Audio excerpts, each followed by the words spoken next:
Current bank account اور profit loss account کی شرعی حیثیت بیان فرما رہے ہیں. دیکھیں جی, کرنٹ اکاؤنٹ بلی روسٹ ہے اور پروفٹ لاس اکاؤنٹ کتا روسٹ ہے. تو بلی روسٹ مجبوراً کبھی کھانی پڑ جائے آپ کو تو وہ علیحدہ بات ہے. تو اب تو مسئلہ حال ہے, آپ اسلامک بینک جو ہیں, جو پیور اسلامی بینک ہیں, ان میں اکاؤنٹ کھلوا لیں. باقی as a last resort current bank account جو ہے وہ بہتر ہے.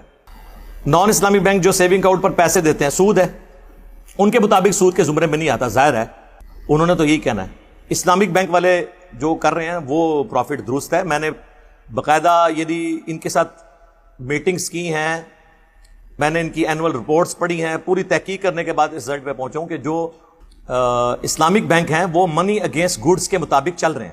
اب کہنے کو تو لوگ کہتے ہیں دونوں ایک طرح ہیں, تو وہ تو کافر بھی کہتے تھے کہ سود اور کاروبار دونوں ایک طرح ہیں. سورہ بقرہ میں ہے, اللہ فرماتے ہیں ہم نے کاروبار کو حلال کیا اور سود کو حرام کیا.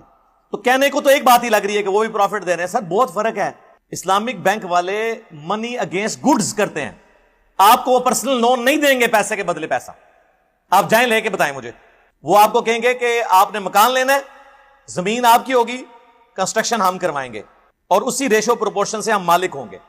پھر جب تک آپ ہمارا قرضہ نہیں اتارتے اتنی دیر تک جتنے حصے کے ہم مالک ہیں آپ اس کا ہمیں کرایہ دیں گے, اور آہستہ آہستہ آپ اس کے مالک بنتے جائیں گے, اور یوں یہ سارا معاملہ سیٹل ہو جائے گا. میری یوٹیوب پہ کئی ویڈیوز ہیں اسلامک بینکنگ کے اوپر, سود کے اوپر, قسطوں پہ کاروبار, وہ آپ دیکھیں.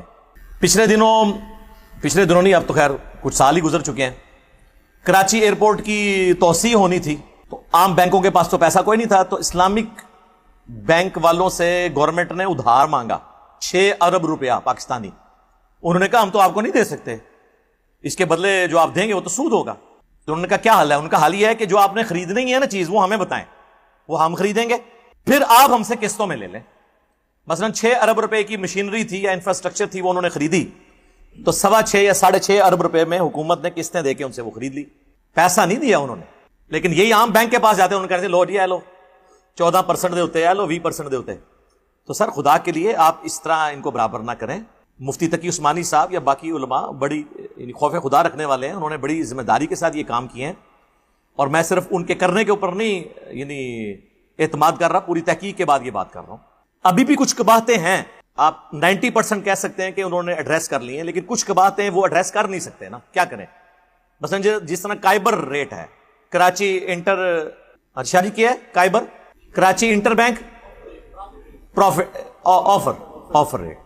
اب یہ ریٹ تو نکالنا ہے اسٹیٹ بینک نے, تو اسلامک بینک کو اپنے سروائیول کے لیے آلموسٹ اس کے قریب تو ویلیو رکھنی پڑے گی. دوسرا, جب آپ بینک کا ادھار واپس کرنے میں ڈیلے کرتے ہیں تو وہ آپ کو پینلٹی خود چارج نہیں کرتا, بلکہ وہ چیریٹی فنڈ میں چارج ہوتی ہے. عام بینک تو آپ کو چارج کرتے ہیں, اور اس میں بھی ریلیکسیشن بھی وہ دے دیتے ہیں تھوڑی بہت. تو یہ کچھ باتیں ہیں وقت کے ساتھ ہو جائیں گی. بہرحال یہ کوشش ہے, میں سمجھتا ہوں اس کو سپورٹ کرنا چاہیے. اور آپ دیکھیں کہ اب تو اس ٹائم پاکستان کا تقریباً 21% پیسہ اسلامک بینک میں شفٹ ہو چکا ہے.